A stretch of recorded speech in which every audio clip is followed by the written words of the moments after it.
Future, a wrestling podcast. Monday Night Wars, the biggest series on the channel right now. This series will last all the way until WrestleMania. And I'm your host and the owner of Future Wrestling Podcast, Logan Myers. And of course, I did not come alone. I always bring guests each week to talk about the Monday Night Wars. And the very first person is from Habiki TMD right there on YouTube. Go subscribe to them right now. Travis, thank you, sir, for coming on tonight.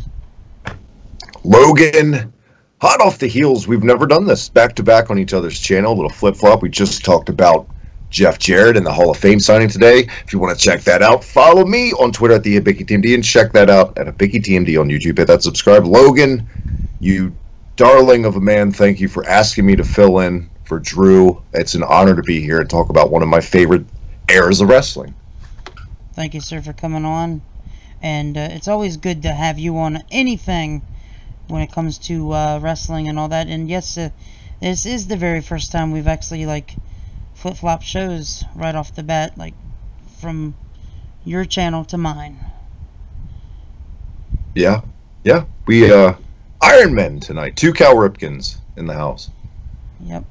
Hopefully some people watch, and we'll be managing the live chat. Hopefully people decide to comment. But let's get started. Tonight we'll start this series off from the very, very, very beginning. We won't completely go through the Monday Night Wars tonight, but that's fine. But we will talk mainly about 93 and 94 tonight, as we talk when Eric Bischoff came into town and started running WCW and was put in charge. Picked up the pieces from guys like Bill Watts, Bill Barron, I think, Jim Barnett, guys that just flopped in a corporate environment. If anything, when I think about Eric Bischoff in his whole career, not so much now. Now he's kind of semi-retired. He makes his own beer now, Logan. He's really laid back. He actually comes off like a cool guy now. I mean, hell, even Jim Cornette gets along with him now. But then I think the word corporate. He's the epitome of a corporate guy and a perfect guy to run that company in that environment at the time. Oh, yeah, most definitely. Say what you want about him. He was. Yep, Eric Bischoff brings something to the table that nobody else has. And that's what he did with WCW in the very beginning. And that was the same year of the premiere of Monday Night Raw. WCW promoted former commentator and American Wrestling Association announcer, sales associate Eric Bischoff to the position of executive vice president. And during Bischoff's first year at the top of WCW, Bookers O. Anderson and Dusty Rhodes concocted cartoonish, unbelievable, and poorly built up storylines that were poorly received by fans. I think it was more Jim Herd that took it completely over the top in a bad way when he was at the helm, with characters like the Ding Dongs, the Dynamic Dudes, and shit like that. That's like 90, 91 WCW when Flair left. Jim Herd was that insufferable as a boss that the biggest fucking guy, Flair, left. And that was a debacle. Obviously went to WWF.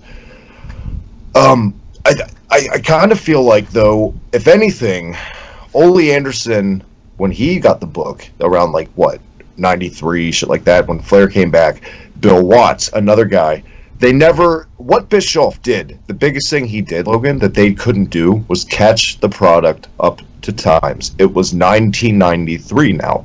You can't be giving, if you're competing against a company like WWF at the time that was so high-tech and streamlined and had money and had their shit together, you couldn't give them 1987 NWA anymore. You had to catch your shit up. So there's lots of budget cuts that Eric Bischoff did, which WWE, it's kind of like what WWE does now. They've taken out Pyro, they've cut back with so much shit, but they're making a lot more money now. Eric Bischoff cut out touring with their TV and put it in, Universal Studios, right, Logan? Yes. Brilliant fucking decision. Essentially, it was an amusement park attraction is what the company became, and it saved them a ton of money, which then led to what, Logan? Affording talent like Hulk Hogan, Randy Savage. It worked. It worked for a while, and at first. is what we, yeah, Yeah, at obviously. first. And to bring in a guy like Hulk Hogan was definitely, like the icing on the cake, so to, if you want to say it that way. Like, they thought that they had something going after that. Most definitely. Most definitely. But no matter what you say about Eric Bischoff, he is the main reason that this even happened, and what he did in the very beginning of being the vice president of executive vice president of WCW, he really helped promote and put WCW on a bigger map. He knew enough and had enough foresight. He wanted to make WCW a household name, like WWF was. Ole Anderson, Bill Watts, they wanted to keep it wrestling. They didn't want to go against their traditional roots with what they knew. They refused to give in to the corporate environment WCW was now in. There was no other way to take WCW than to a corporate type environment. And I see we might have a pally hopping on. Look at that. Yes, we do. Welcome, Drew. Hi. Well, hello. What's up, buddy? I'm glad I could make it. Thank you, Drew, for coming on, sir. Since you didn't get to plug your shit, go ahead and tell everybody where they can check you out at. At Drew Ortman and kayfabetoday.com. So freaking simple, I swear. Mm-hmm. Thank you, Drew. So, Drew, we're basically, this very first episode, we're talking 93, 94, when Eric Bischoff was put in charge of WCW. Nice. So. Okay. Sweet. Yeah, I caught the, I was listening on the YouTube there at the end part, so I'm caught up. I don't think I've ever been on a show where at the beginning I was like, glad to be filling in for said person, and they just pop up like 10 minutes later. So, hell yeah. All about firsts tonight. Dun, dun, dun, dun, dun. I know, me and Travis is on another, since we're basically, we did his channel and then now we're doing my channel. It's crazy. Oh, nice. I like this topic though. This is cool. Yep, I wanted to be different. We just talked about Jeff Jarrett's career for an hour on my channel, so right now I'll take anything. Woof. Woof. I can't wait to hear that, honestly. By the way, we didn't do it. Shout out to Jim from Drink a Beer, Play a Game for coming on the night. Awesome to have you. Thank you, Jim, for coming on. That was my second time doing a show with Jim, and didn't realize I did a first, but I am very happy to have to be on a show with Jim. Top guy. Jim. HH. HH. Drew, I was kind of saying how I think the biggest thing, is like Eric Bischoff just caught the product up to modern times. That's something that Bill Watts, Ole Anderson, none of those fucking guys ever bothered to do because they didn't want to let go of their traditionalist roots. They refused to give in to the corporate bullshit at the end of the day. They were hard-headed. Yeah, he did what Vince did in the 80s. He just did a little bit later. I mean, essentially just making that kind of, Vince was still a little more connected to the business, I think, still, from where Bischoff was coming from, but Bischoff really brought that just, like, sense of this is a TV show, and we need to treat it like one, and that's going to be our success.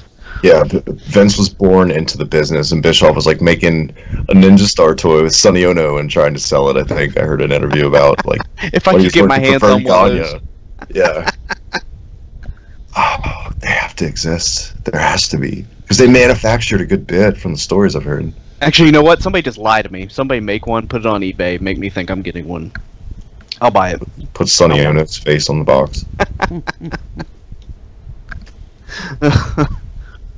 Corporate whiz kid, though, that they all say about him is that 90s whiz kid is the epitome of Eric Bischoff. Yeah, it's like he was the yuppie or the Wall Street guy, just like. But I feel like Logan too big for his britches and not probably the genius that he thought he was either. Because let's be real, the NWO stuff. I know we're not there, but I know that's the biggest thing he ever did. He ripped it off from a Japan angle. Is what he did. Yes, I gotta agree with they that. Back off of him, right? He was just smart enough to fucking do it before Vince did. Honestly. But 93. Sorry, Logan. I love 93. It's a good place to be. Yep, see? I told you at some point I was going to do 93, and here we are. And Oh, you just kept rhyming. You just kept going with it. I thought it was... Okay. That was awesome. See? In February of 1993, though, longtime NWA stalwart Ric Flair returned to WCW after a 18-month WWF tenure, but since Flair was constrained by a no-complete clause from his WWF contract, WCW gave him a talk show segment on its television show called A Flair for the Gold. Do you guys remember that? Woo! I sure do. I absolutely sure do. Yeah. There's a lot of, whether they were, I wouldn't say great moments or not, but there was a lot of moments that came from A Flair for the Gold this year. We would not have the Shockmaster. We would not have the Hollywood Blondes cut a tremendous promo on Anderson. I remember it was good. I'm surprised all these years later we've never seen it brought back, because Flair's a perfect guy. Like, sometimes I hate when they give a wrestler a talk show, but it's like a Piper's Pit. There's just some guys that they need one. It makes sense. Man, they went full on with this one too. I had like the full 10 a.m. talk show set, like in the bar, and it was Fifi, his current girlfriend. Yeah, which is kind of odd. Yeah, it's weird. And don't forget the most important part ever on A Flair for the Gold was the introduction of Paul Roma to the Four Horsemen. Yes. Yeah, they desperately wanted to bring the Horsemen back at this time, Logan. Yep, at Slamboree 1993, that's when WCW reunited the Four Horsemen with Flair, Arn Anderson, and Paul Roma. And Anderson, that was when he was part of the group as an advisor, but made only one appearance on A Flair for the Gold. And for the Flair for the Gold would eventually play host to one of the most infamous incidents of 1990s wrestling. On a live Clash of Champions building up the Fall Brawl pay-per-view, WCW decided to introduce a mystery partner for the babyfaces, a masked man known as the Shockmaster. I'm gonna get you, Sting, and I'm gonna tear your fucking head off. Splat. Yep. He was the Shockmaster was supposed to crash through the fake wall and intimidate the heels. However, he tripped through the wall, fell on live television, and briefly knocked off his own helmet. The incident... Go ahead, Drew. Oh, sorry, I was going to say, who in the construction department that night decided to put a 2x4 right across the bottom? I know, I was going to bring up the 2x4 all day. The best person to tell that story is Dusty. It was like, and there was the board. And I was like, oh no, what's he doing? It was great. It's a Shockmaster, baby. Uncle Fred. Fucking poor Typhoon. Oh, career over. At least he's in the video game now, so he made it. That's true. Definitely made it. It was the incident that would be talked about for years to come, and it's still being talked to right here on the Wrestling Podcast. And I have to mention, the other night I was watching a couple old WCW Saturday nights from '93, and they had a 6-man tag that he was involved in, where his entrance had become where he comes halfway down the aisle and falls, and then comes back. That was like his gimmick at that point. I was going to say also, I don't know which was worse, because they scrapped the shitty Stormtrooper glitter helmet, and then they just gave him like this fat man homoerotic fantasy of a gay construction worker for some reason, and so called him the Shockmaster, which made it sound even more. God. Yeah, it was one of the most talked about things, alongside WWF's Gobbledygooker. Speaking of the network, I'll do my turn now. I went back on the network the other day, Drew, and I watched those goddamn Coliseum videos. There's one from like early '90 where there's in like 2 house shows. The Gobbledygooker comes out and square dances. Remember that female ring announcer with the blonde lady? Her, and then that was like 5 minutes long. Okay, I'm like, whatever. It's on the VHS. Immediately after, they do one with him and Howard Finkel that's like 10 minutes long. So there's like 20 minutes worth of Gooker. No wonder they've taken forever to release those fucking tapes. God. They must be getting down to the nitty gritty of what they have to put out. Unbelievable. Oh. Yeah. Here's a question, Logan. This is a big hit for WCW at the time that I don't think a lot of people talk about. It was supposed to be a bigger deal, I feel like, than it came off, because it totally fell on its ass, was British Bulldog. Yeah, Not British Bulldog. Oh yeah, how he's supposed to come in as like the one of the top, top of the card baby faces, and it just kind of sputtered. Fell same with flat. Jake Roberts as the top heel, fell on its ass. But they It was booked almost the exact same Watts- thing. Well, Watts hated Roberts though. I think Watts intentionally booked it to shit. Yeah. Absolutely. Well, that same year, WCW actually began taping matches months in advance for programming like WCW Worldwide at the Disney Studios, which would become known as the Disney tapings. Yeah. If people don't know the history, that actually did happen. The They Disney. just had fucking NXT. The next episode is still those tapings are from the same building, which is crazy. I know. Oh, that's all. Center stage. Wow. Or no, is that a different building than what we're talking about? Yeah. Either Then, way. Worldwide was in Disney, but Saturday Night was at Center Stage in Atlanta. Right. Fuck. And Same. if they would have kept the Saturday Night set, I would have just loved them I'd give them all my money.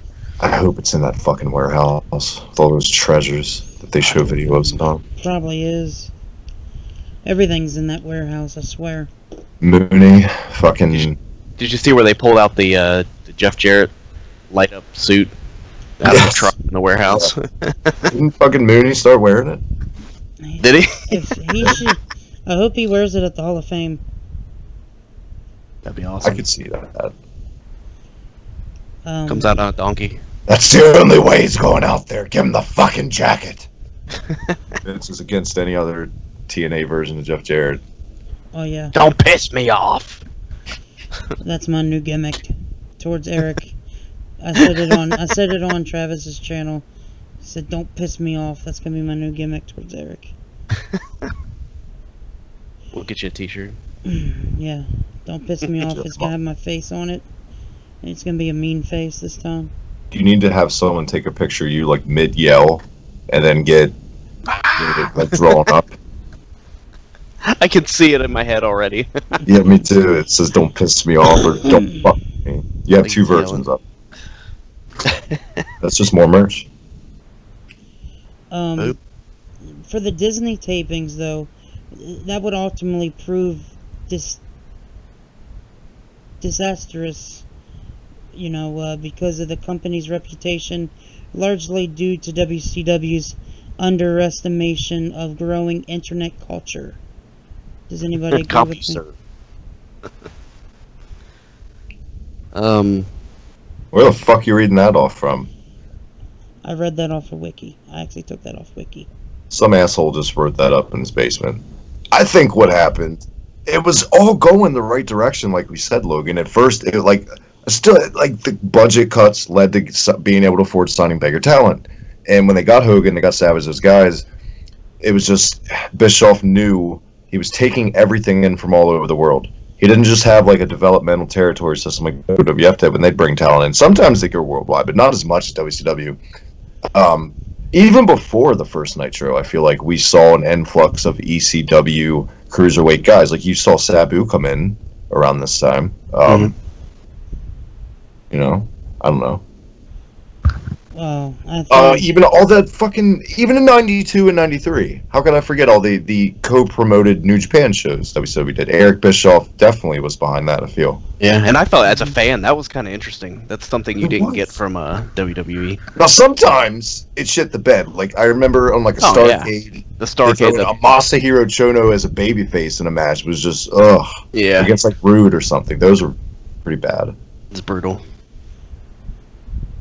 Yeah. Actually, towards the end of the 1993 year, WCW they decided to once again base the promotion around Ric Flair again, right? Yeah, for the moment. Yeah. I thought the decision was largely made out of necessity, and the company was intended to place heavy emphasis on Sid Vicious, but he was involved with this is what I'm reading now. He was involved in a legitimate altercation with fellow wrestler Arn Anderson while on tour in England. The scissors. stabbing. Yeah, a heated argument between the men escalated into a physical altercation, which them stabbing one another with a pair of scissors. Because Sid's attack on Anderson was more violent, and because Arn Anderson's close relationship with O. Anderson, the decision was made to fire Sid. And Sid's departure has resulted in further problem for the company, as it has been scheduled to defeat Big Van Vader for the WCW World Heavyweight Champion at Starrcade 93. Great. Sid fucked up. Way to go, Sid. Yeah, good job. They got two Colt Scorpios there. Arn Anderson will probably be dead. Well, at least he's got softball. It's true. And then it goes on to say, several weeks worth of Disney tapings had been filmed with Sid as the champion, with the intention not to air it until the following year. Sid's departure from the company meant that hours worth of footage had suddenly become worthless. I didn't even know that until I didn't know that either. Wow. Look at that big conspiracy. Sid never lost the title. See, if you don't know the history, we're even learning something here tonight. But then again, some fucking guy could have just made that up in his basement because it's off Wikipedia, Logan. Yeah, come on. They said he beat who when? Or supposedly was supposed to? Big Van Vader at Starrcade 93. Oh. Huh. See, that's what I'm reading, but could be right, it could be wrong. Yeah, I got it. Sure. Because I'm sitting in my basement. I got one. The Shockmaster then got a U.S. title run against Rick Rude, and it went into an electrified steel cage, and the winner had to put Abdullah the Butcher on a chair and wait for the 10 seconds. See, anybody could write on Wikipedia. Don't believe what you read on there. Did that happen? I've never heard that, though. If that's true, that's pretty cool, though. You know. Yeah. I know they're notorious for taping way ahead of time, too. Back then. Yeah. It said months in advance. Kind of like what TNA's doing nowadays. You'd have to do months in advance with Sid back then because of his softball, you know. which we laugh, but it's fucking true because you think about it, even like later on in WWF, he would have short spurts. He'd go away for a little bit, come back for he never had like a long fucking stretch. Wouldn't that be funny if he sucked at softball? I know, right? That's why you never saw footage of it on like a vignette. They never talk about it. Right. And like he thought he was really good, but nobody wanted to like tell him because he's scary. So everybody just lied to him and be like, "Yeah, you did really great. A lot better than last time." But he struck out like 3 times again. But you're like, "Well, you were more patient at the plate this time." You look good with the bat. It's cool. In '93 at this time, Logan, wasn't Abe Knuckleball Schwartz around? About, I think. No, '94, my bad. Fuck. The original MVP. Is this strictly WCW? Are we talking about WWF this time also? Yes, we can. Go ahead. Got Raw. Bronson's going to be kicking himself. He's going to miss some 1993 WWF talk. Oh, I know. What can you say? Everything had to change, I guess, in Vince's eyes because of the steroid scandals and pushing little guys on top. And you can tell it was a hell of a lot different than a year before, I feel like. Well, 92 was kind of that transition to a Davey Boy and Brett at SummerSlam, but I feel like from SummerSlam 92 on is when we kind of saw that change of the guard for the... Mm-hmm. And look at the 2 Manias. I mean, even that, just between 8 and 9, that's kind of a major difference, I think, except for Hogan winning at the end. Yeah.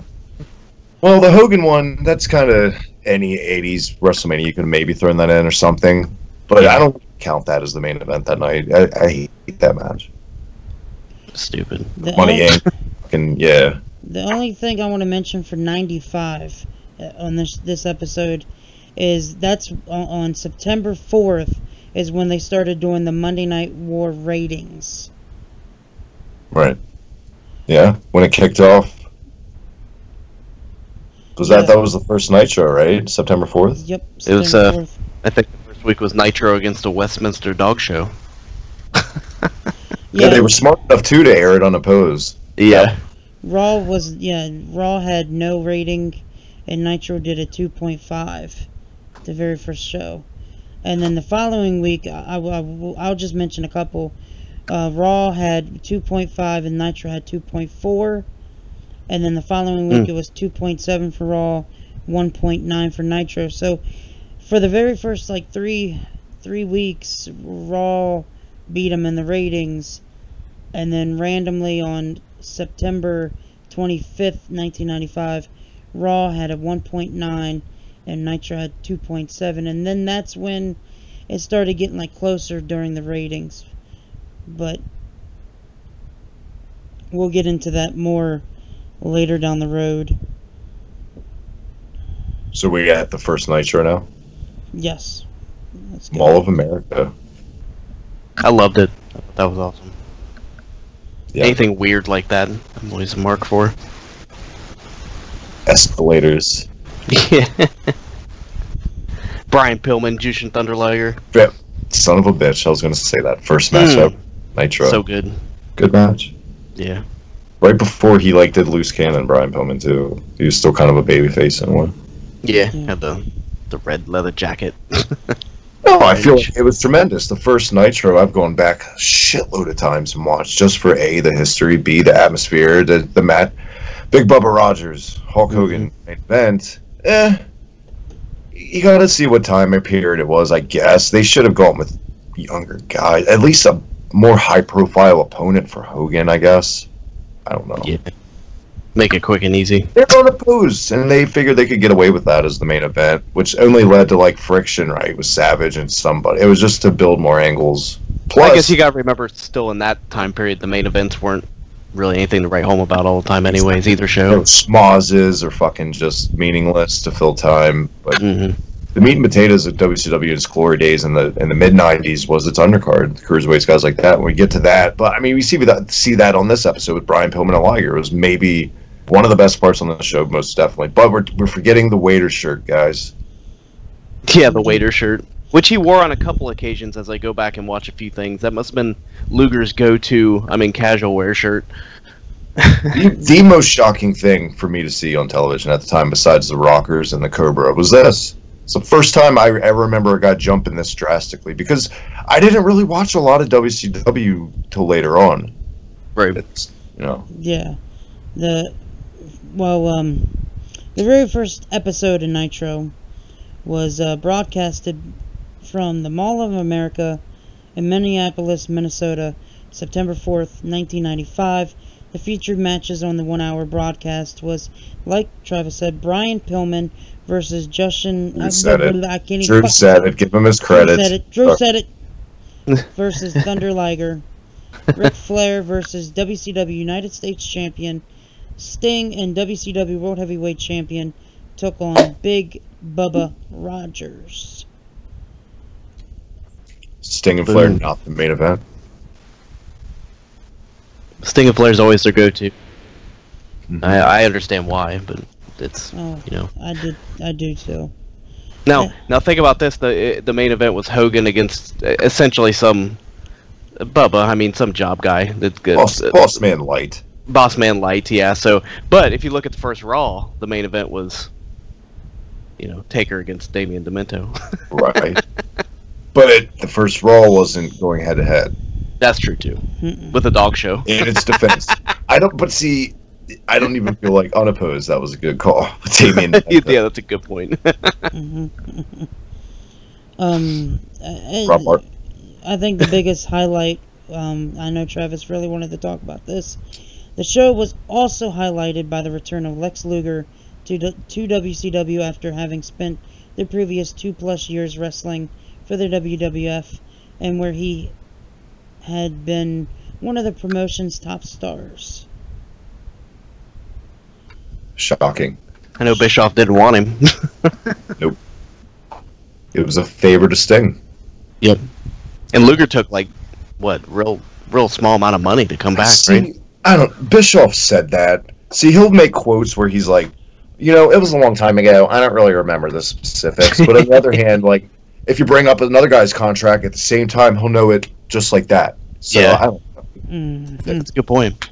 And I would think, as big of a coup as this was on the first episode, you would probably remember what the fuck you gave him. Yeah. You would Oh. think. If you lowballed him, I agree because he wasn't worth Two Logan shits. price. Yeah. No, he was worth two shits. He was still relevant. He was popular. He just wasn't on the level. He didn't have the longevity to carry it. Who knew in a year though he would be the top guy on the show? Yeah. Luger. Yeah, well, maybe a little over a year. Well, after he was like one of the first. His kind of top guy run against the NWO. He was really over there for a when minute. he won the title on Nitro and stuff. And yeah, and the fans each week were like getting more behind him. I'm like, what the fuck is this? But as we see, I mean, they took it off of him in a week though. That's kind of unfair to him. But I feel like it would have fizzled out too. Yeah, I was always a Luger guy. I can't help it. I know he sucked, but I don't know. Must have been the early Him joining the NWO and Sting joining any incarnation of the NWO made as much sense as putting fucking Earthquake into a 5 Live to me. Because they always fought again. Like, why would they ever fucking, you know what I'm saying? I hated that. Yeah. That was bogus. I think that what was the most jarring thing about Luger coming to WCW then was he literally wrestled the previous evening for WWF, which was his final contract obligation for the company. That is wild. I remember this too because I remember watching it in your house at this time in the Allied Powers. The team, Bulldog and Luger, had like a title match against like Owen and Yoko, and they lost by DQ. And then like a week later, it's on Nitro. I think that's how it went down. Memory serves correct. Sounds right. Mm-hmm. This was Luger signed with WCW the morning of his appearance. The event set the tone for Nitro as anything can happen atmosphere, and prefigured the similar defections of when Scott Hall and Kevin Nash kind of came in the following year as well.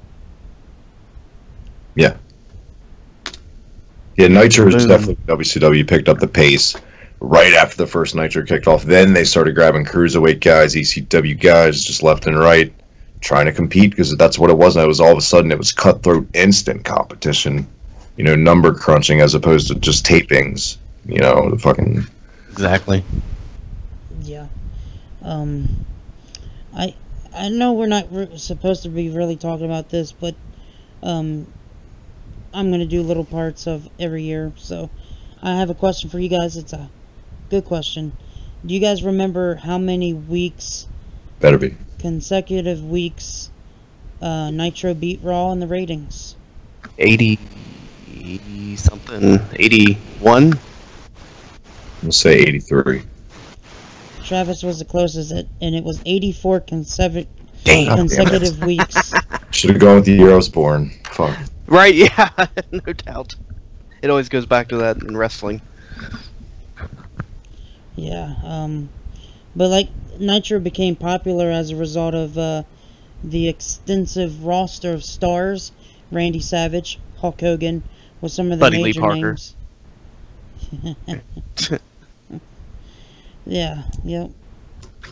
Some of the major stars came up, and then WCW, the lineup of the cruiserweights, the smaller wrestlers, you know, they were the pleasing high-flying wrestling maneuvers that really, guys like Rey Mysterio and all that.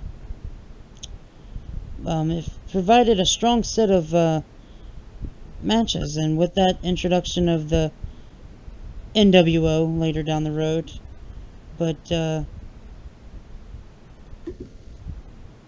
Eric Bischoff, remember when the Attitude Era was basically what Nitro to me was the reason why the Attitude Era happened.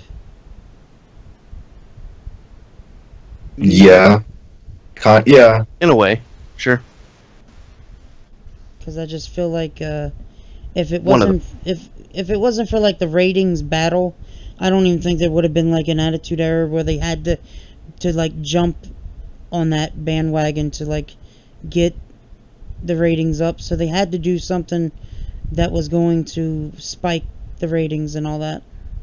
I feel like Nitro is what poked the bear finally and woke it up. Yeah. If that makes sense. Yeah. No, Thank God it did. Right? Oh, thank God it did. Thank God the bear had enough sleep already. It was fat enough from all the years of just, Yeah. being number one. You mean No, like now? you can't just, you got to bring up ECW. You really do when you bring this discussion up. For me, Hmm. because they were as critical as a Hogan or an NWO at this time for wrestling. Absolutely. Oh yeah, if you want to talk ECW, let's go. I got it right here for you. Let's do this, sir. Back in 1994, it was Eastern Championship Wrestling, but went extreme. It had its origins in 1991 as the Tri-State Wrestling Alliance, owned by Joel Goodhart. I think I said that right. In 1992, Goodhart sold his share of the company to his partner, Todd Gordon, who renamed the promotion Eastern Championship Wrestling. Yeah, fucking Eddie Gilbert was the booker at first, for a while. Hot stuff. Eddie Gilbert was the head booker, and after falling out with Gordon, Gilbert was replaced by Paul Heyman in 1993. For newer fans that aren't familiar, ECW was nothing like what it's known for when it first started. It was your typical outlaw indie that just happened to have, syndicated TV deal and public access or whatever. And it's cool when you mention all this stuff from this era for the next couple of years you're going to be talking about here. It's like I remember all this, but it was only through wrestling magazines, so all the visuals I have in my head are all of either pictures or just magazine covers. Here's a triple play, Logan. You ready? I'm going to segue every fucking promotion we're talking about with one guy. Shane Douglas is a huge guy that doesn't get enough credit. Started out in WWF, really, in Dynamic Dudes and shit like that, and WCW. WWF, he was a job guy for 2 seconds in a Royal Rumble match off the WCW or whatever, Dynamic Dudes. Then he came to ECW. Yeah, dude. Your brother. Did I sound like him unintentionally? A little bit. He was a tag team champion with Ricky Steamboat in '93 in WCW. I remember them having a match against Hollywood Blondes in a cage, and they wore masks. Yeah. Then he went to ECW. I don't think if Shane Douglas is one of the most underrated promos of all time when he's given no filter. And he's still like that too to this day. If he hadn't cut that promo about throwing the belt down, I know a lot of people aren't going to like this because of the traditionalists or whatever, but it was essential to putting credibility in this extreme thought process of making a promotion. Like, I don't know, and I was just gonna be like, keep sounding like Terry, brother, so I'm gonna shut up. Terry. No, I agree with you, and like I said, Shane Sorry. Shane Douglas to me is still one of the best promos to this day. Terry, what do you think? Terry. Oh no, brother, he wasn't as good as the Hulk, man. My gosh, that sounds fucking.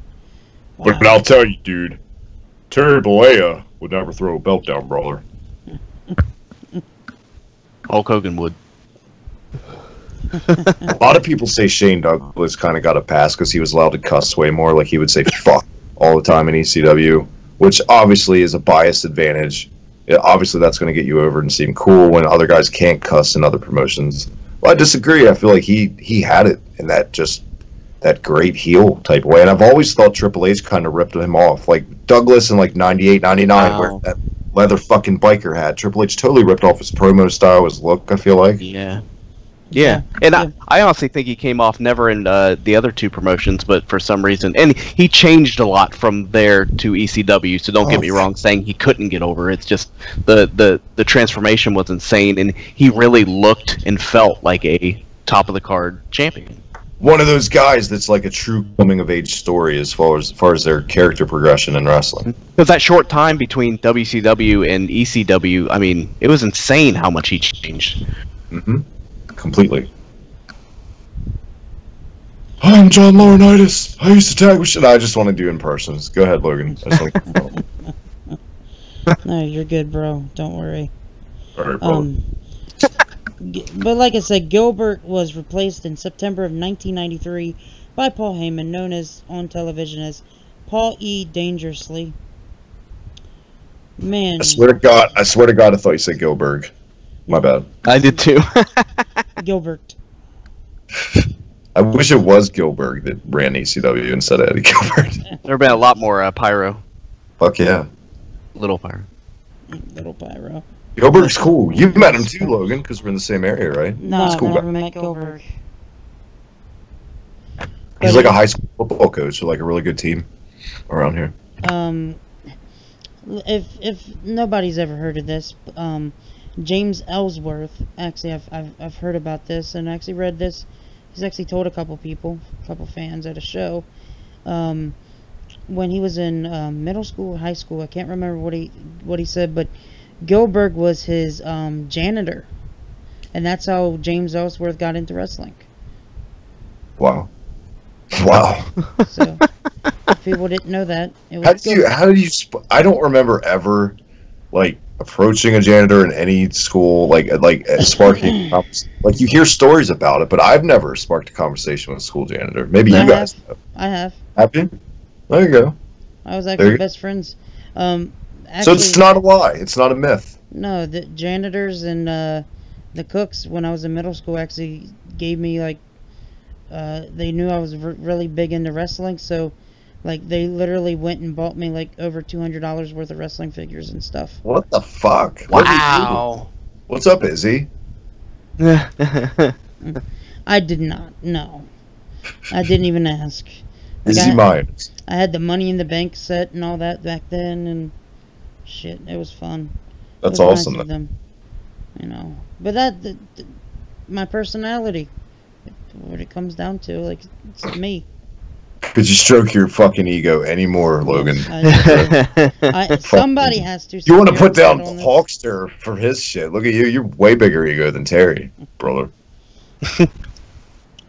But like I said, Paulie Dangerously, who had just left WCW and was looking for a new challenge, and the contrast to professional wrestling of the time, which was marketed more towards families.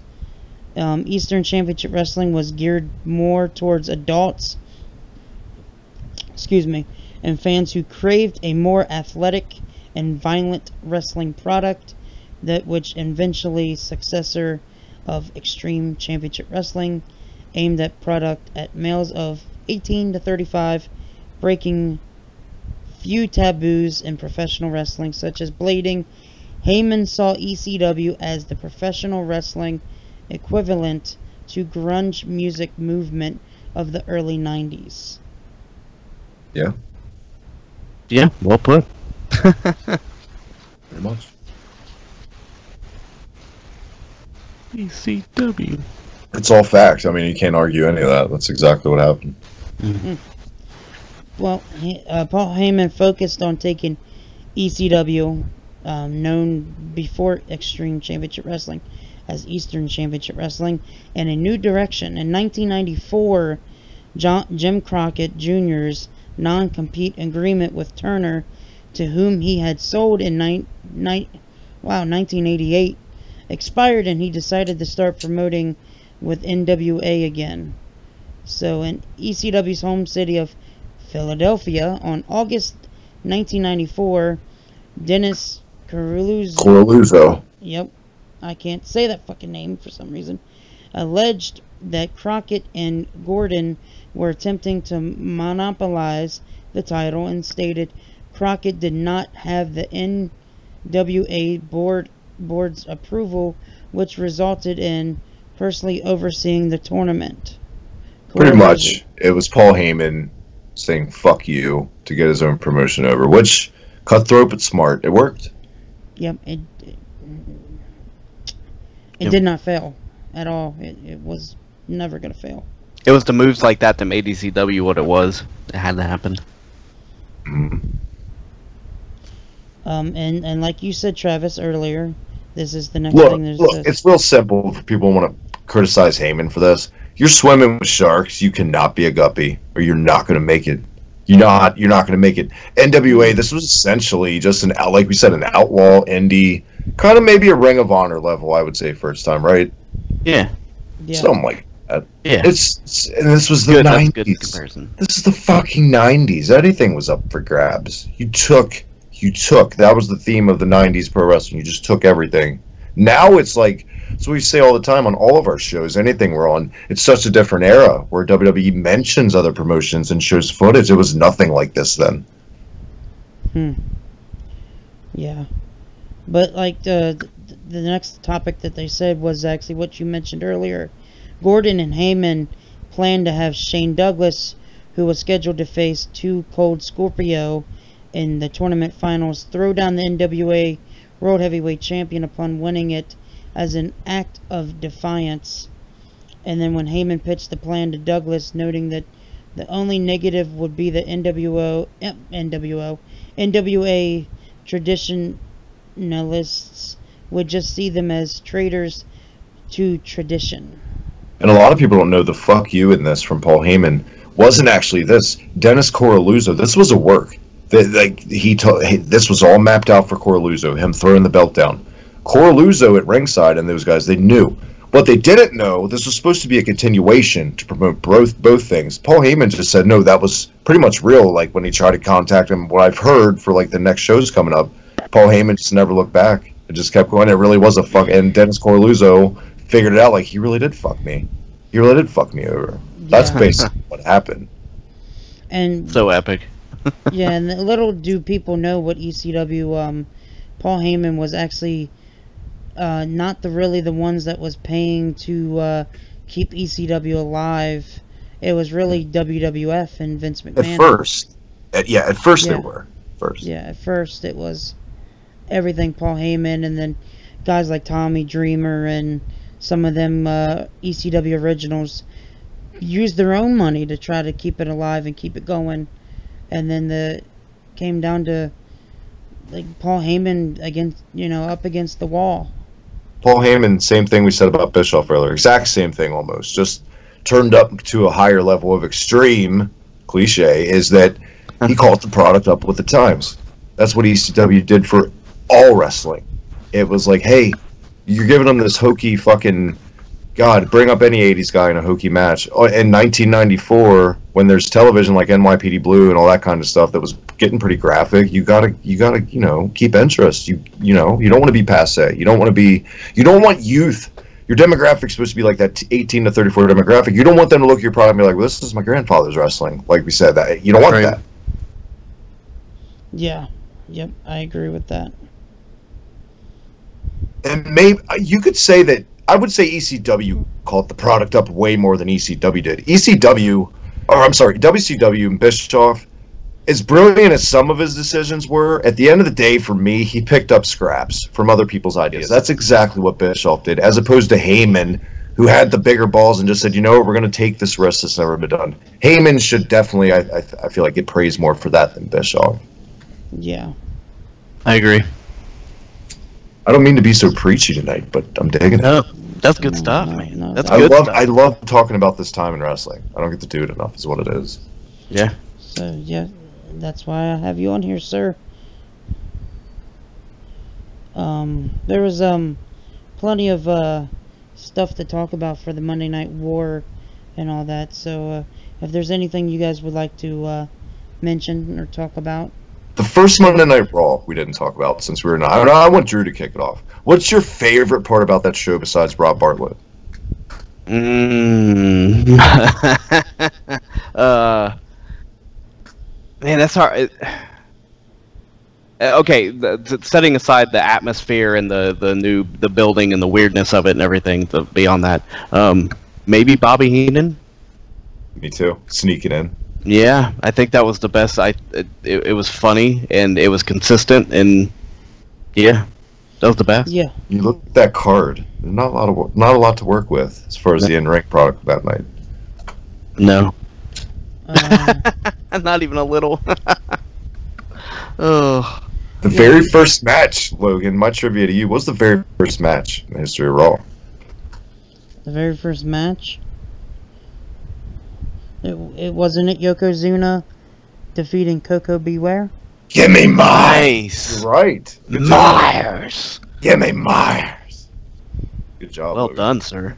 High energy Coco Beware. You would have got extra points, but you didn't say that. Well, I still got it right. I love your channel, Logan. I love any channel where you can just talk about Coco Beware and high energy, and it's acceptable. Yeah. The very first. I've gotten banned for talking about high energy on our channel. Sorry. Well, the January 11th, 1993 edition of Raw was professional wrestling's very first Raw branded taping.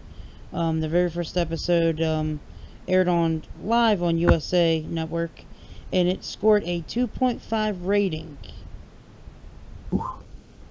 And, That was close to the first Nitro, wasn't it? Wasn't it about it? That speaks to '93, though, doesn't it? There's like the steroid stuff and WBF and all that bullshit. You know. I said 2.5, right? Yeah. Yeah. The very first Nitro was 2.5. Yeah. Oh, I thought you said the very first Raw was. I'm sorry. Raw was Both of them. 2.5 as well. Oh. The very first Raw. So they were both 2 years apart, both 2.5s. It's really fucking weird. Unopposed. Unopposed. Yeah. Yeah. Dogs, man. Hour. Like Drew said. Yeah.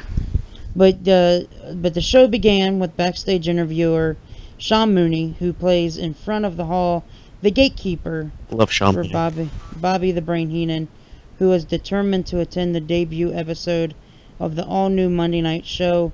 Mooney tells him, however, that the hall was sold out to the ceiling and Heenan had to stay outside, as commentators welcomed Vince McMahon, Macho Man Randy Savage, and Rob Bartlett. Bart, how dare you? You say his name. He's the 1993 version of the Velveteen Dream. You say his name. I'm sorry, sir. No, a horrible disc jockey on what, Don Imus's fucking show or Yeah. something? Exactly. God. Good fucking God. This guy was awful. Terrible. Really was. Thank God for Jim Ross. True. Yeah. Which we wouldn't even get for what, 4 more years? Because it was just, Vince was like, fuck it, I'll just do it. And he did it for 4 years with like Lawler on Raw. Yeah. Pretty Right. much. It's the 2-man go-to team. And this is, I like the fact that little do people know one of the most underrated funny moments of this Monday Night Raw was when Bobby Heenan was trying to dress up as a woman. Yeah. Or the rabbi. As Rob Bartlett's aunt is now trying to get dressed in the hall, but Sean Mooney sees through the disguise and makes the Brain again rebuffed. It was classic Bobby. Yeah, absolutely. One of the most entertaining guys in the business ever. I think Mooney doesn't get enough credit for being like a good straight man to play up. I thought he was fantastic. Me too. His reactions to everything, and he was the perfect straight guy. Oh, so what if he wasn't straight? He'd be the perfect straight guy that was a little flamboyant. I wondered how long it was going to take to get to that route. I'm still trying to not hold back saying keymaster when you said gatekeeper earlier. Yeah. That's what it says. It's such a fucking thing where I I'm got wearing to a see it Ghostbusters immediately. t-shirt right now. Yeah, but the matches that happened, the dark match. Do you guys remember what the dark match was? No. For Raw? Because it was a dark match, Logan. I wasn't there live. I don't Well, remember what it was. I didn't know. If You have so- Wikipedia up, you prick. That doesn't make you know it all. I did. Well, I did know the Yokozuna Coco Beware before I even looked it up. So, the dark match was Crush defeating Bam Bam Bigelow via disqualification. Oh wow. And like I said, like I was right, Coco Beware got defeated by Yokozuna. I said Yokozuna. Yokozuna. There you go. The Steiner brothers, Rick Steiner and Scott Steiner, defeated the Executioners, Ooh. Dwayne Gill, and Barry Hardy. God. That's If awesome. any two guys scream fucking executioner, it's those guys, I guess. Those ones. Ooh. And then one of the craziest, Shawn Michaels, defeated Max Moon to retain the WWF Intercontinental Championship Bet your ass he did. in a 10-minute and 30-second match. And then the main event that should have probably not been the main event. The Undertaker defeating Damien Demento in 2 minutes. Nobody was as over as Taker in that company in '93. Nobody. I don't care what you say. But You know what? Shawn Michaels and Max Moon, that match isn't that bad. Like, yeah, obviously you laugh at it. It was pretty good. I'm not going to lie to you. Just, if you want to laugh, go ahead, but it was a good match. A lot better than the main event. I wasn't If gonna there's anybody, why not Razor Ramon? He was still a heel. He wouldn't have, you could have got him pinned by Taker. It was fucking Taker. Taker beat everybody. Damien Demento? You obviously, it's unopposed. Like we said. Yeah. Absolutely. Exactly right. I wish I could do a Rob Bartlett impersonation, by the way, but it's not even worth it. Yeah, that would be pretty hard. Just like sound like you're coming down off meth and talk and mumble and just say unfunny jokes. Yep, I agree with that. Better. But we're not going to finish off this Monday Night War podcast series. We're not going to go into 95 and 96. We will do that next week. But I do want to talk about one thing from tonight's Monday Night Raw, and that was the gauntlet match that started off the show, that legit started the show at 8 p.m. and it did not end until 10 o'clock. Really? 2 hours? It was a 2-hour gauntlet match. I didn't watch it. What? Legit. I thought it was I thought it was an hour. No, it was literally until 10 o'clock. Jesus Christ. Roman Reigns and Seth Rollins literally went 30 minutes together. And then Seth Rollins and John Cena, after Seth Rollins beat Roman Reigns. Oh, that sounds really good. John Cena and Seth Rollins actually went another 15 to 20 minutes, and then Seth Rollins beat John Cena. And then Elias ended up beating Seth Rollins, and Seth Rollins actually lasted 1 hour and 5 minutes in that match, and was insane. Literally, when Seth Rollins rolled out of the ring, everybody was on their feet, not worried about Elias or Finn Balor. They were clapping and saying, "Thank you, Seth." Nice. Wow. I gotta definitely check it out. Obviously, Logan is the only one that saw fucking Raw tonight. Yeah. I never watch it live, ever. I always watch it live, but I have to say, this gauntlet match, you might say 2 hours, holy crap, that sounds like a long time. Seth Rollins, Roman Reigns, John Cena, it was insane. And the crazy part is, Seth Rollins actually, John Cena did a crossbody off the top rope, and Seth Rollins rolled into it, lifted him up like John Cena does people, and then did an AA for a 2 count. Huh. Neat. Sounds solid. Who was the winner in that, Logan? Well, Elias pinned Seth Rollins. The overall match, I mean. Yeah. And then Finn Balor beat Elias. And then Finn Balor got beat by The Miz. And then Braun Strowman destroyed the crap out of The Miz and won. Finn Balor got beat by The Miz. Okay. Yeah, because of, Curtis Axel and, yeah. I hope they're not doing Balor for the IC title. I'd much rather than do Braun for the IC title. Balor, I agree, actually. Put Balor in the fucking title match, for Christ's sakes, and do a David and Goliath. Yep. And people, shut the fuck up about your believability. You're tweeting pictures of Tessa Blanchard versus that fucking guy, Brian Cage. And you're praising it. So give me a break. You could do Balor versus Brock. You did Punk versus Brock, and it was fucking fine. Yeah. Yeah, it was fine. I agree 110% with all of that. Balor guys, you can't help it. So your money's sitting there, and you're fucking wasting it. I'm just saying. Just saying. He's got cross appeal to casuals. I see it all the fucking time. See it. Ashley wanted to know, is Seth Rollins legit? Someone's in the chat, and it's Ashley. My God, I didn't even know anyone was in the chat. Yeah. Ashley says, best janitor ever for Gilbert. Ooh, God. They might do it. Barf. I don't know what she meant by that. She wanted to know if Seth Rollins was legit hurt, because during the beginning of the match with Roman Reigns, he did land on his knee, and it did look like he was awkwardly in pain. And the So, Yeah, I'd figure if he finished it though, he's probably yeah, I going think it out. was fine. think they would have thrown the X up, or you think they still let guys finish the match?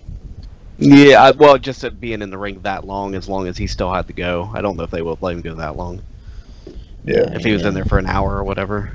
Yeah, an hour and 5 minutes. He actually broke, That's fucking like insane. made history. You know, I'm just, it's refreshing that they carried a match 2 hours, actually. Yeah.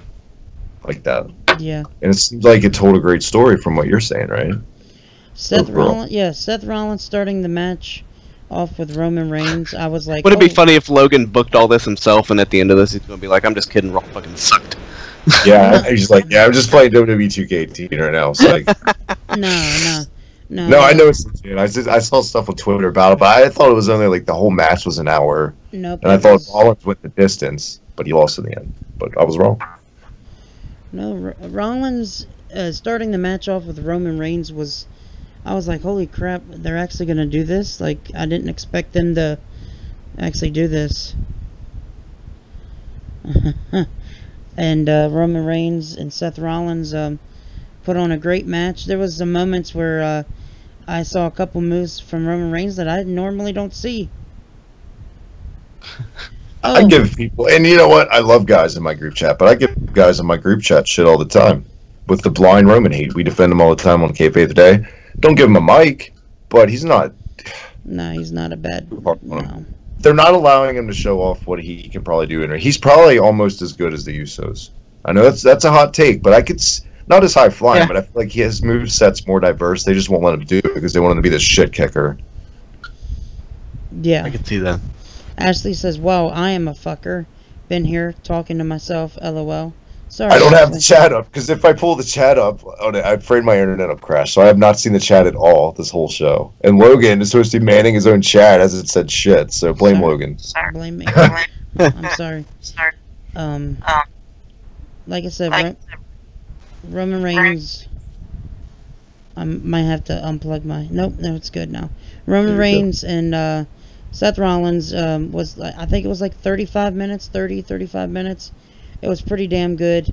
When Seth Rollins and John Cena came aboard, John Cena hit an AA, and everybody was like, "Oh, it's over," and Seth kicked out. And also do want to mention, John Cena did show a little bit more of a like heelish, like telling Seth Rollins to just give up, quit, stay down. So I think there's a rumor going around that John Cena, if he does face Taker, he will be a heel and turning heel for his last run with WWE for a while. So if this is, the start of it, then wow. I don't see it. Oh, and you know that the move that Nikki Bella does, where she has him in like the AA position, then she like does like a RKO into it or something. Titty Buster. Cena did that against TKO. Seth Rollins, and fucking Michael Cole called it a Stone Cold Stunner. Nah, come on. He called it like a stunner. I could see the mistake, I guess, because it's kind of like a. But it looked like a RKO. It looked like more like a diamond cutter, like a. Oh, it's Michael Cole, Logan. What do you want? Come on. Well, I expect Michael Cole to be better than that. For Give Michael how long Cole a break. He hasn't been doing this very long. Oh jeez. He's a new guy. He's a rookie. He's only been calling matches with 2,000 fucking Stone Cold Stunners in them. Yeah. Ashley, I did not need to know that. I don't know if I want to even say that on the podcast. Oh, God. Oh, wow. Yeah. I don't even think I want to say Plowing. that. My brother is plowing his girlfriend in the room next to me, and I want to fucking puke. Well, We're glad we can be your distraction. yes, please turn your headphones up and Turn us please- all the way up. Yes, I feel Give bad me for you. Myers. Is that Myers. it? Give me Myers. Give me Myers. Give me Myers. Well, she did say earlier on off topic, but my brother came in to the home with his girlfriend shit faced and said, "I don't care if Jesus fucked it up, you better fix it." I guess it's Wow. what the hell. Man, boss, I see. That's insane. Jesus. Well, best wishes. But I will say, Elias came down looking like he was injured, and somebody messaged me and said when Seth Rollins was facing Elias, it looked like twins facing each other. I was like, how do you get that? I could see that totally. I see what they're saying. Come on, how do you not see that in your head? I didn't really see it. They both wear black leather pants. They got the fucking neck beard shit. They got the scraggly hair. I feel like I could see that. But though I do want to see Elias versus Seth Rollins more, but I don't want to see it where Seth Rollins has been through a hell of a match, against like Reigns and Cena. Elias, I missed the fact that he didn't have his own playing the guitar tonight. I kind of missed it. Maybe they don't want to do it every week, so you don't get sick of it as fast. I don't think I could get sick of hearing him play the guitar and all that. They could overexpose it because they overexpose everything. Maybe that's a good thing they didn't do it tonight. Yeah, it could be. Yeah. I will say though, for Monday Night Raw, the gauntlet match, Braun Strowman winning, it does show momentum for him, but I think when you come out of this match, Seth Rollins has more momentum than anybody else now. It's fair. And I do like the fact that what the commentators did, and I think you guys will agree with me, they were saying that if you start the match off, you're going to have to learn how to go the distance if you're number 1 and 2. And you guys didn't hear, since you guys didn't watch, there will not be an extra pod in the Elimination Chamber. Start with 3. They're going to start it with a triple threat match. Oh, well, that's a good way to cut costs. Yeah. So, I guess basically what they're trying to talk about is, if you can start the match off, you're going to have to do what Seth Rollins did tonight and really work hard to win this match. And it did. The commentators, I really like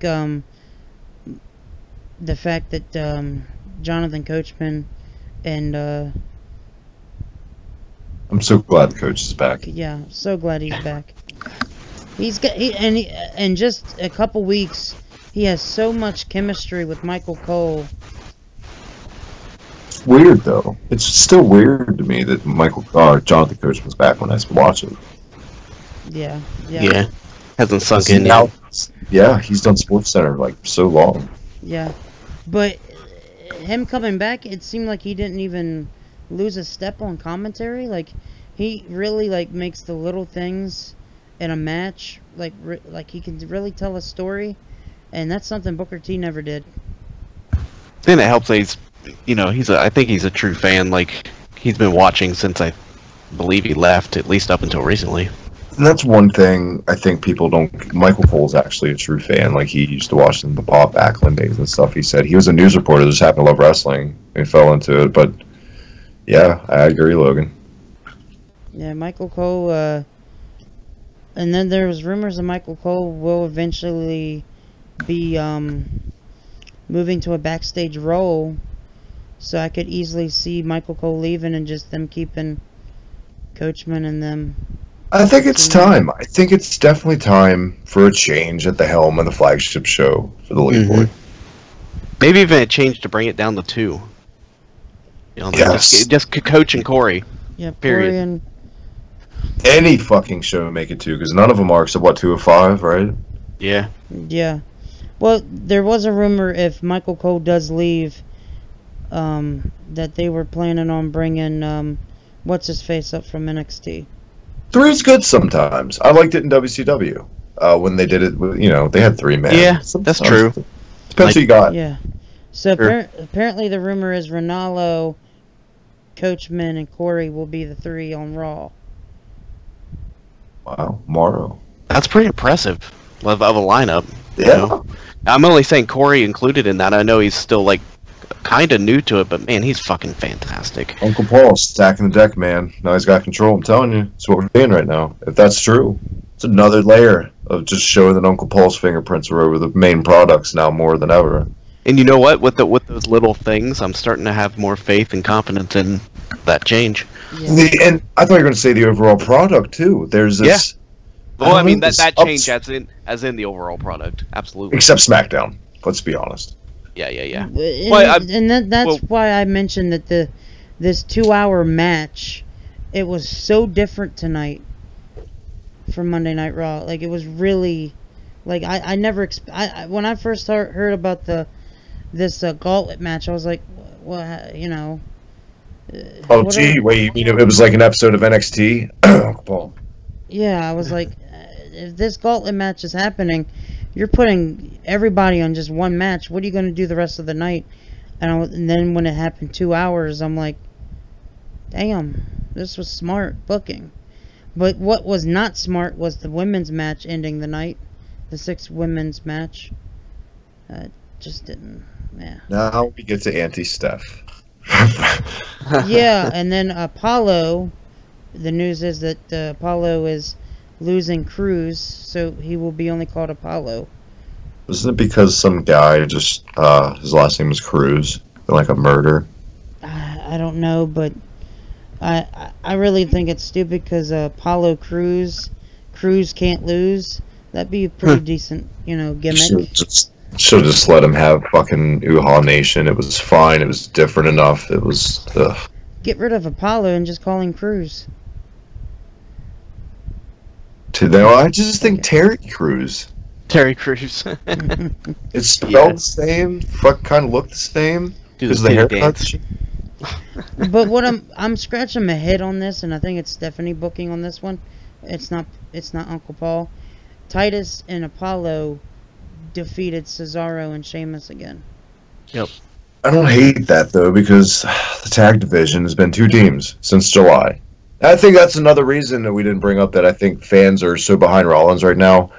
Ever since Mania, he's been stuck in a tag division since the summertime. That's all he's done, right? But except the Shield reunion, but he was still a tag guy. Fans are kind of just fed up with it in a way. So they're like, we demand better for a guy because, like we said, he definitely has his fan base. Yeah, Titus does. I agree. Apollo. No. I'm talking about Seth Rollins. Oh, Seth Rollins. My bad. I'm talking about Titus O'Neil. Christ. Well, Seth Rollins just has his fan base, but I think he doesn't need a tag team right now. Like, he definitely needs to be pushed as that guy from a couple years ago. A heel, I don't know. I think they're going to really push that on Dean this time. You make him a heel and you give him a good mouthpiece. Something different, though. And you can't do Selena Vega because she's with Almas. Mm-hmm. So what do you do with an Apollo? It's the question.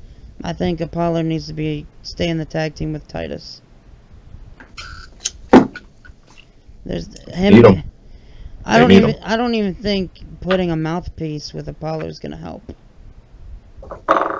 Just let the in-ring do itself for Apollo. Yeah. Get rid of the fucking smile. Please. He should be fined every time he smiles more than...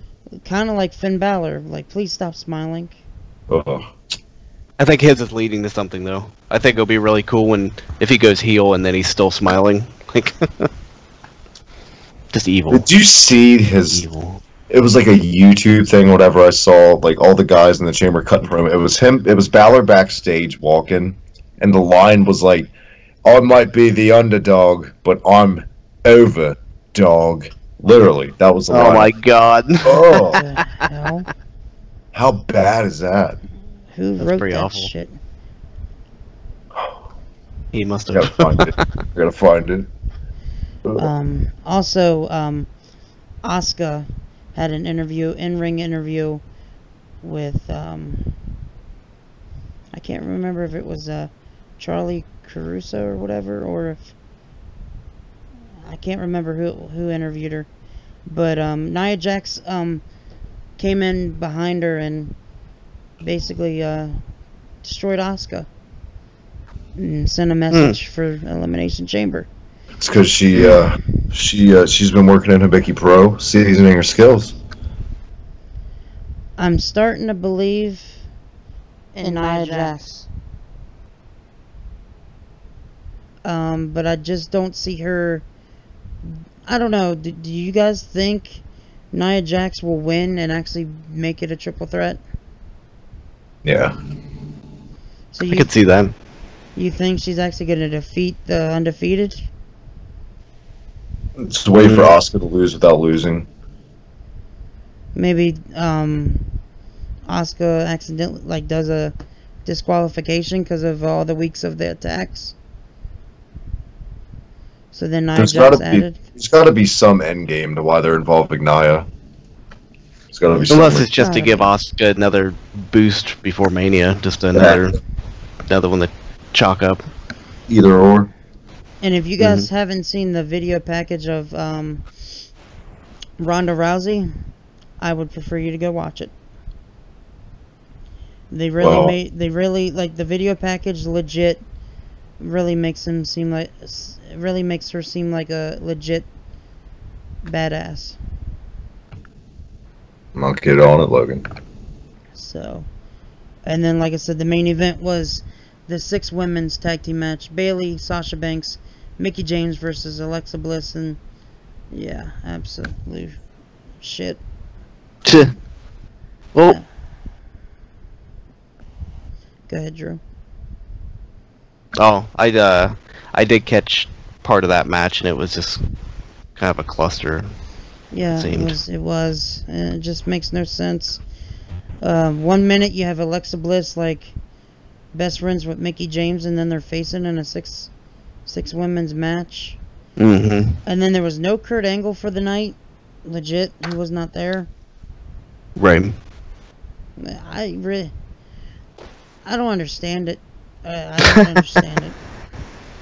Yeah, it was kind of a bummer to end the show. I didn't catch hardly any of Raw, but I did tune in to catch that, and man, it's a climax main event. That fell pretty flat.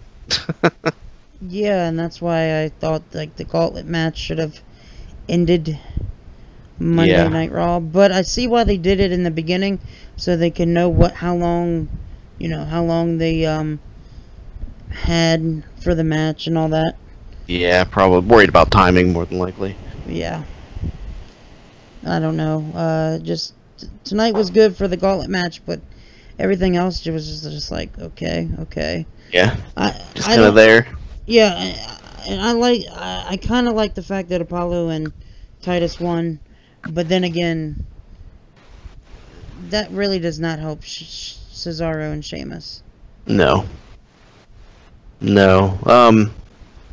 Yeah, I guess it depends on what happens next, if it hurts them at all, but we'll see. It's probably just another blow off where they'll destroy him or something. Like the last time they beat him, and then the following week they actually beat Cesaro and Sheamus, basically squashed them. Yeah, it's literally like they don't have anything to do with these guys right at this moment, so they're just redoing what they already did once. Yeah, and we didn't get the revival in Luke Gallows and Carl Anderson. I don't know what I don't know what they're doing with Cesaro and Sheamus going forward. Yeah. Are they gonna face the revival? Are they gonna face Luke Gallows and Carl Anderson? Are they gonna face both of them? Triple threat tag team match? I don't really know. Maybe both, trying to get them all in Mania. I'm almost to the point where AOP should probably debut. Yeah, I can agree with that. That'd be badass. What do you think, Travis? Oh, Travis dropped off the call. Did he? Yeah. Oh, so it's just us. Yeah. That's cool though. It's fine. We can end this show. Yeah, I think we kind of that was a lot of fun covering the Monday Night War beginnings here. I'm really excited about the next show. Yep. Are you going to be on it next week there, sir? Absolutely. 100%. Awesome. Maybe if Travis is not busy, we can do that. Yeah. But go ahead, Drew. Do you think you can plug Travis as well? Yeah, at the Hibiki TMD on Twitter, and Hibiki TMD on YouTube, and Hibiki TMD on, I'm sure, a couple other things. Good stuff. Yep, right there on Kayfabe Today podcast, and Yep. Never Drew a Dime as well on Grapple Vision. Absolutely. Good shows. And Drew, go ahead and thank you for coming on, doing this Monday Night War podcast series, episode number 1. Yeah, thank you very much. At Drew Ortman on Twitter, kfabetoday.com, and thanks for having me on, Logan. This is some of my favorite topics to talk about on all of wrestling, so I'm excited. Yeah, I can't wait to do it next week. But when I do start playing the music, I am going to probably have to drop out of the call, so I do me too, man. It's all good. I'll talk to you soon. All right, thank you, Drew. Thanks, man. I mean, hell, even Jim.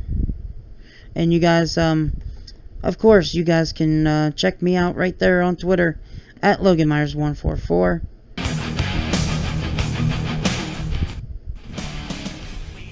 So, tune in tomorrow night. Cruise Control. I might be alone. I don't know who I'm going to have on tomorrow night. Also, Wednesday night, Next Level. And then I will be off for Thursday and Friday, taking my break. And then Saturday, we'll be back with Saturday Night Myers. And then again, Monday night, next week, the Monday Night War continues as we will talk 95 and 96. Thank you guys, and listen to the music.